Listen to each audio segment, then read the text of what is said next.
ଏହି କାହାଣୀଟି ଏକ ସତ୍ୟ ଘଟଣା ଆଧାରିତ ରାଜନୈତିକ ସମ୍ଭ୍ରାନ୍ତ ପରିବାରର କାହାଣୀ। କାହାଣୀଟିକୁ ଶେଷ ପର୍ଯ୍ୟନ୍ତ ଦେଖନ୍ତୁ। ଆମର ବହୁତ ଜମିବାଡ଼ି ଓ ଧନ ସମ୍ପତ୍ତି ଅଛି। ମୋ ବାପା ଜଣେ ବଡ଼ କଣ୍ଟ୍ରାକ୍ଟର। ଭୁବନେଶ୍ୱରରେ ମୋ ବାପା ବଡ଼ ବଡ଼ ବିଲ୍ଡିଂ ତିଆରିର କାମ ଧରନ୍ତି। ସେଥିପାଇଁ ଆମ ଆଖପାଖ ଅଞ୍ଚଳରେ ଆମ ପରିବାରର ବହୁତ ନାଁ ଓ ଖ୍ୟାତି ମଧ୍ୟ ଅଛି। ଆଖପାଖ ଗାଁର ଲୋକମାନେ ମଧ୍ୟ ଆମକୁ ବହୁତ ସମ୍ମାନ ଦିଅନ୍ତି। ମୋ ବାପା ମାଆଙ୍କର ମୁଁ ଗୋଟେ ପୁଅ। ମୋତେ 24 ବର୍ଷ। ମୋ ବାପାଙ୍କ ପାଖରେ ପଇସାର ଅଭାବ ନାହିଁ। ବଡ଼ ଘର, କାର୍ଠୁ ଆରମ୍ଭ କରି ସବୁ ଅଛି।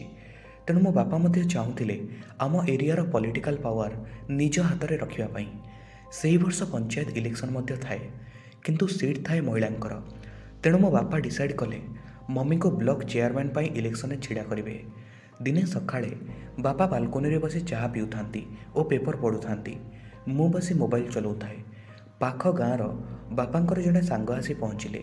ବାପା ତାଙ୍କୁ ବସିବାକୁ କହିଲେ ଆଉ ମମିଙ୍କୁ କହିଲେ ଚାହା ଆଣିବା ପାଇଁ। ମମି ତାପରେ ତାଙ୍କୁ ଚାହା ଆଣିକି ଦେଲେ ଓ ନିଜ ମଧ୍ୟ ସେଠି ବସିଲେ। ବାପା ତାଙ୍କୁ ପଚାରିଲେ, ଏଥର ଇଲେକ୍ସନରେ ଭାଉଜକୁ ବ୍ଲକ ଚେୟାରମ୍ୟାନ୍ ପାଇଁ ଛିଡ଼ା କଲେ କେମିତି ହୁଅନ୍ତା? ସିଏ କହିଲେ, ଏଥିରେ ଭାବିବାର କ'ଣ ଅଛି ଯେ? ତୋର କ'ଣ ପଇସାର ଅଭାବ ଅଛି? ନା ଆଖପାଖ ଅଞ୍ଚଳର ଲୋକ ତୋତେ ଜାଣିନାହାନ୍ତି? ହେଲେ ଗୋଟେ ପ୍ରୋବ୍ଲେମ୍ ଅଛି। ଏଥର ପାଖ ଗାଁର ସନ୍ତୋଷ ସ୍ୱାଇଁର ସ୍ତ୍ରୀ ବ୍ଲକ ଚେୟାରମ୍ୟାନ୍ ପାଇଁ ଛିଡ଼ା ହେବ। ତୋ ଠାରୁ ତା'ର ଲୋକ ସମ୍ପର୍କ ବହୁତ ଅଧିକ। ତେଣୁ ତା ବିପକ୍ଷରେ ଛିଡ଼ା ହେବା ଟିକେ ଡିଫିକଲ୍ଟ ହେବ। ହେଲେ ଯଦି ଶାସକ ଦଳ ତରଫରୁ ଭାଉଜଙ୍କୁ ଟିକେଟ୍ ମିଳିଯିବ ତାହେଲେ ଜିତିବାଟା ନିଶ୍ଚିନ୍ତ। ବାପା କହିଲେ, ଇଲେକ୍ସନରେ ଛିଡ଼ା ହୋଇ ହାରିଗଲେ ବି ବହୁତ ଲାଜ ଲାଗିବ। ମୁଣ୍ଡ ଟେକି ଚାଲିବା କଷ୍ଟ। ତେଣୁ ଯାହା ବି କରି ଶାସକ ଦଳର ଟିକେଟ୍କୁ ହାତରେ ରଖିବାକୁ ପଡ଼ିବ। ବାପାଙ୍କ ସାଙ୍ଗ କହିଲେ, ଇଲେକ୍ସନ୍ ଆଉ 2-3 ମାସ ରହିଲା। ତେଣୁ ଏବେଠୁ ତୋତେ ଏମ୍ଏଲ୍ଏଙ୍କ ସହିତ ଭଲ ସମ୍ପର୍କ ରଖିବାକୁ ପଡ଼ିବ। କେବଳ ସେ ଚାହିଁଲେ ହିଁ ଶାସକ ଦଳର ଟିକେଟ୍ଟା ତୋତେ ମିଳିପାରିବ। ବାପା କହିଲେ, ହଁ ସେଇଟା ତ ଠିକ୍ କଥା। ଇଲେକ୍ସନରେ ଛିଡ଼ା ହେବା କଥା ଶୁଣି ଖୁସିରେ ମମିଙ୍କ ପାଦ ବି ତଳେ ଲାଗୁନଥାଏ। କାରଣ ମମି ବି ମୂଳରୁ ଚାହୁଁଥିଲେ ଏମିତି କିଛି କରିବା ପାଇଁ। ମମି ବି ଜଣେ ପଲିଟିସିଆନ୍ ହେବା ପାଇଁ ଚାହୁଁଥିଲେ, ଯେମିତି ତାକୁ ବହୁତ ଲୋକ ଜାଣିବେ, ଚିହ୍ନିବେ ଓ ସମ୍ମାନ ଦେବେ। ତେଣୁ ମମିଙ୍କ ପାଇଁ ବି ଏଇଟା ଗୋଟେ ବହୁତ ଭଲ ସୁଯୋଗ ଥିଲା। ତା ପରଦିନ ବାପା, ମୁଁ ଓ ପାଖ ଗାଁରୁ କିଛି ଲୋକ ମିଶି ଏମ୍ଏଲ୍ଏଙ୍କ ପାଖକୁ ଗଲୁ। ଏମ୍ଏଲ୍ଏଙ୍କୁ ଭେଟି ବାପା ଫୁଲତୋଡ଼ା ଦେଲେ ଆଉ ଏମ୍ଏଲ୍ଏଙ୍କ ସହିତ କଥାବାର୍ତ୍ତା ହେଲେ। ବାପା ଏମ୍ଏଲ୍ଏଙ୍କୁ କହିଲେ, ଆପଣ ଚାହିଁଲେ ହିଁ ଆମକୁ ଟିକେଟ୍ଟା ମିଳିପାରିବ। ତେଣୁ ଜଣେ ବନ୍ଧୁ ହିସାବରେ ମୁଁ ଆପଣଙ୍କୁ ଅନୁରୋଧ କରୁଛି, ପ୍ଲିଜ୍ ଆପଣ ମୋ କଥା ଟିକେ ରଖିବେ। ଏମ୍ଏଲ୍ଏ ଏକଥା ଶୁଣି କହିଲେ, ଆରେ ନାଇଁ ନାଇଁ, ବନ୍ଧୁ ବୋଲି କହୁଛନ୍ତି ଆଉ ହାତ କ'ଣ ଯୋଡ଼ୁଛନ୍ତି। ମୁଁ ଚେଷ୍ଟା କରିବି ଆପଣଙ୍କ ୱାଇଫ୍କୁ ଯେମିତି ଟିକେଟ୍ଟା ମିଳିବ। ଆଉ ମୋର କାଲି ଆପଣଙ୍କ ପଞ୍ଚାୟତର ଗୋଟେ ପ୍ରୋଗ୍ରାମ୍ ଅଛି, ମୁଁ ସେଠାକୁ ଯିବି। ସେଠୁ ଆପଣଙ୍କ ଘରକୁ ମୁଁ ଯିବି। ଆମେ ଏଇ ବିଷୟରେ ଟିକେ କଥାବାର୍ତ୍ତା ହେଇଯିବା। ବାପା କହିଲେ, ମୁଁ ଆପଣଙ୍କୁ ମୋର ବନ୍ଧୁ ବୋଲି ଭାବୁଛି। ତେଣୁ ଘରକୁ ଯେମିତି ଆପଣଙ୍କୁ ଡାକିବାକୁ ନ ପଡ଼େ। ଆପଣ ନିଜ ଘର ଭାବି ଯେବେ ବି ଚାହିଁବେ ସେବେ ଆସିପାରିବେ।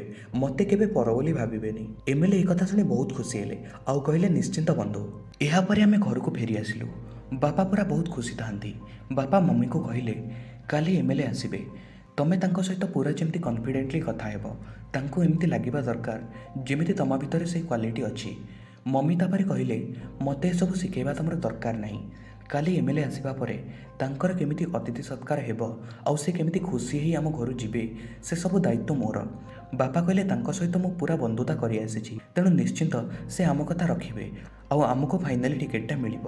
ତା ପରଦିନ ଏମ୍ଏଲ୍ଏ ଆସି ଆମ ଘରେ ପହଞ୍ଚିଲେ। ମମି ତାଙ୍କୁ ନମସ୍କାର କରି ଚାହା ଦେଲେ ଆଉ ସାମ୍ନା ସୋଫାରେ ବସିଲେ। ମୋ ମମି ଦେଖିବାକୁ ବହୁତ ସୁନ୍ଦର। ମମିଙ୍କ ବାହାଘର ବି ବୋଧେ ବହୁତ କମ୍ ଏଜ୍ରେ ହେଇଯାଇଥିଲା। ମମି ଏବେ ବି ପୁରା ଯବାନ ଅଛନ୍ତି।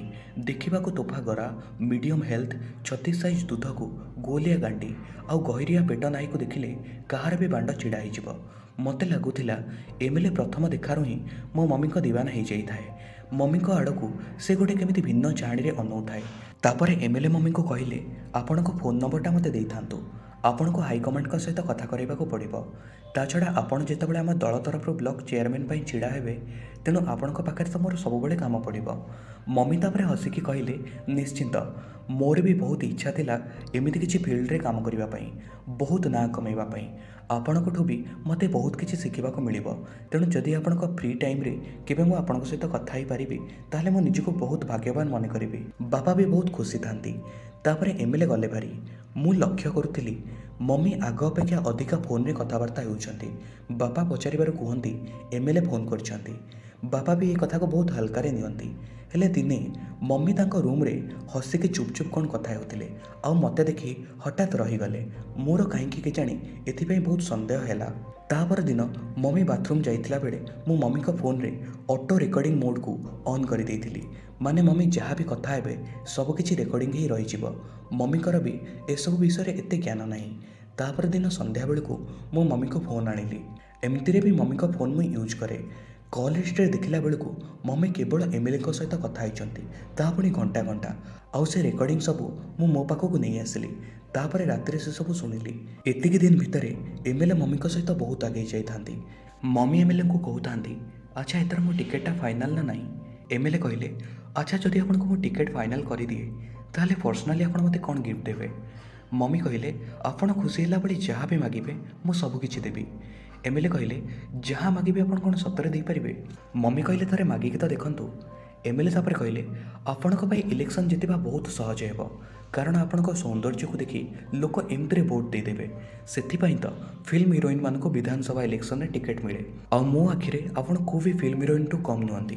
ମମି ତାପରେ କହିଲେ, ମୁଁ ଆପଣଙ୍କୁ ହିରୋଇନ୍ ଭଳି ଲାଗୁଛି ମାନେ ନିଶ୍ଚିନ୍ତ ଆପଣ ମୋର ଫ୍ୟାନ୍ ହେଇଯାଇଛନ୍ତି। ଯେଉଁଦିନ ପ୍ରଥମ ଥର ପାଇଁ ମୁଁ ତୁମକୁ ତମ ଘରେ ଦେଖିଥିଲି ସେଇଦିନ ହିଁ ମୁଁ ତୁମ ପ୍ରତି ପୁରା ଆକର୍ଷିତ ହୋଇଯାଇଥିଲି। ମୋ ରାଜନୈତିକ କ୍ୟାରିୟର ଭିତରେ ତୁମ ଭଳି ଏତେ ସୁନ୍ଦର ସ୍ତ୍ରୀ ଲୋକ ମୁଁ କେବେ ବି ଦେଖିନଥିଲି। ଆଉ ସେଇଦିନଠୁ ହିଁ ମୁଁ ତୁମ ସୌନ୍ଦର୍ଯ୍ୟର ପୂଜାରୀ ହେଇଯାଇଛି। ଆଉ ତୁମ ସହ ମିଶିବାକୁ ମୋତେ ବହୁତ ଭଲ ଲାଗୁଛି। ଏମିତି ପୁରା ଦିନସାରା ତୁମ ସହ ଫୋନ୍ରେ କଥା ହେବା ପାଇଁ ଇଚ୍ଛା ହେଉଛି।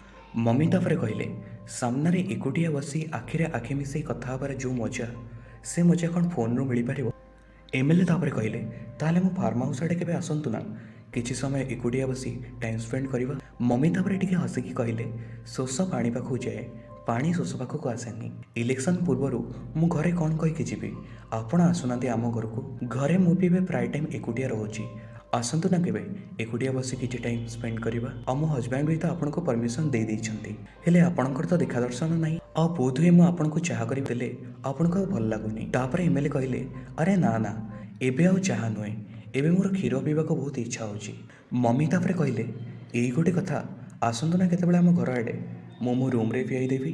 ଏମ୍ଏଲ୍ଏ ତାପରେ ପଚାରିଲେ, ବସିକି ପିଆଇବ ନା ଶୋଇକି? ମମି ତାପରେ କହିଲେ, ଆପଣ ଯେମିତି କହିବେ। ହେଲେ ଆପଣଙ୍କର ମୋଠୁ କ୍ଷୀର ପିଇବା ପାଇଁ ଏତେ ଇଚ୍ଛା କ'ଣ ପାଇଁ ମୁଁ ଟିକେ ଜାଣେ? ଏମ୍ଏଲ୍ଏ ତାପରେ କହିଲେ, ସେଦିନ ବ୍ଲାଉଜ୍ ଉପରୁ ତୁମ ଫୁଲିକି ଥିବା ଦୁଧକୁ ଦେଖି ମୁଁ ପୁରା ଦିୱାନା ହେଇଯାଇଛି। ଯଦି ବ୍ଲାଉଜ୍ ଉପରୁ ଏତେ ହଟ୍ ଦେଖାଯାଉଛି ତାହେଲେ ଭିତରେ କ'ଣ ନ ହେଇଥିବ? ମମି କହିଲେ, ସେଥିପାଇଁ ତ କହୁଛି ଆସନ୍ତୁ ଘର ଆଡ଼େ, ବ୍ଲାଉଜ୍ ଖୋଲିକି ଶୋଇପଡ଼ିବି, ଯେତେ ଚିପି ଚିପି କ୍ଷୀର ବାହାର କରିପାରିବେ। ଏମିତିରେ ବି ତ ମୋ ସ୍ୱାମୀ ସବୁବେଳେ କାମରେ ବ୍ୟସ୍ତ। ଏମ୍ଏଲ୍ଏ ତାପରେ କହିଲେ, ଆରେ ସେଇଟା ତ ମୁଁ ନିଶ୍ଚିନ୍ତ କରିବି। ତମ ଭଳି ଦୁଧିଆଳି ଗାଈକୁ ପାଇ କ୍ଷୀର ନ ପିଇ ମୁଁ କ'ଣ ଛାଡ଼ିଦେବି? ହେଲେ ଆଗପଟେ ନେବ କି ପଛପଟେ ନେବ ସେ କଥା ତ କହିଲାନି, କାରଣ ମୋତେ କଣ୍ଡମ୍ଟା ନେଇକି ଯିବାକୁ ପଡ଼ିବ ନା। ମମି ତାପରେ କହିଲେ, ସେସବୁ କରିବା ପାଇଁ ଏବେ ଟାଇମ୍ ନାହିଁ। ଘରକୁ ଲୋକମାନେ କେତେବେଳେ ବି ପଳେଇ ଆସୁଛନ୍ତି, ତେଣୁ ଯାହା ବି କରିବା କମ୍ ଟାଇମ୍ ଭିତରେ ସବୁକିଛି ସାରିବାକୁ ପଡ଼ିବ। ଇଲେକ୍ସନ୍ ସରିଯାଉ, ମୁଁ କାମ ବାହାନାରେ ସବୁବେଳେ ଆପଣଙ୍କ ପାଖକୁ ଯିବି। ଆପଣଙ୍କର ଯେତେ ଇଚ୍ଛା ସେତେ କୋଟି କୋଟି ଗେଇବେ, ସେତେବେଳେ ଦେଖିବି ଆପଣ କେତେ ବଡ଼ ଷଣ୍ଢ। ଏମ୍ଏଲ୍ଏ କହିଲେ, ହେଲେ ଏବେ ଆ ଭିତରେ କୋଉଦିନ ଟିକେ ଦେଖ।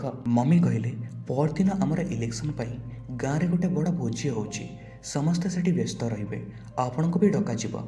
ଆପଣ ସେଠିକୁ ଆଗ ନ ଯାଇ ଆଗ ଆମ ଘରକୁ ଆସିଯିବେ।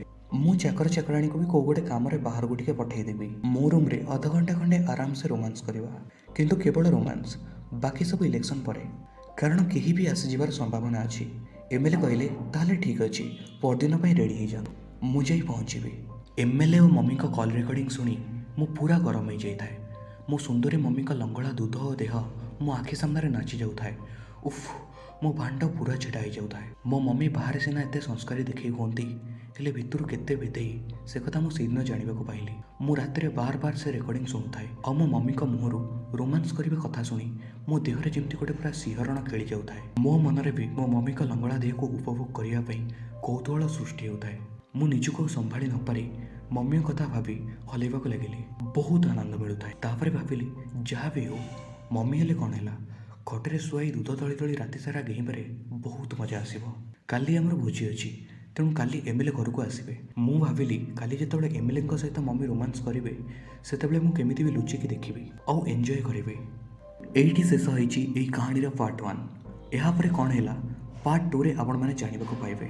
ପାର୍ଟ 2 ପାଇବା ପାଇଁ ଆପଣମାନେ କମେଣ୍ଟ ସେକ୍ସନରେ କମେଣ୍ଟ କରନ୍ତୁ। ଏଇଭଳି ନୂଆ ନୂଆ ଇଣ୍ଟରେଷ୍ଟିଂ ମାପ୍ ଓ କାହାଣୀ ପାଇବା ପାଇଁ ଆମ ଟେଲିଗ୍ରାମ ଚ୍ୟାନେଲ ଜଏନ୍ କରନ୍ତୁ।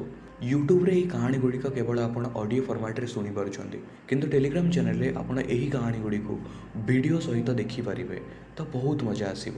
ଆଉ ଟେଲିଗ୍ରାମ 100% ସେଫ୍। ୟୁଟ୍ୟୁବର ପ୍ରାଇଭେସି ପଲିସି ହିସାବରେ ଏସବୁ ୟୁଟ୍ୟୁବରେ ଅପଲୋଡ଼ କରିବା ସମ୍ଭବ ନୁହେଁ। ସେଥିପାଇଁ ଆମେ ଟେଲିଗ୍ରାମର ଏକ ବିକଳ୍ପ ନେଇଛୁ। ଜଲ୍ଦି ଜଲ୍ଦି ଟେଲିଗ୍ରାମ ଜଏନ୍ କରନ୍ତୁ। ଲିଙ୍କ୍ ଡିସ୍କ୍ରିପ୍ସନ୍ ଓ କମେଣ୍ଟ ବକ୍ସରେ ଅଛି।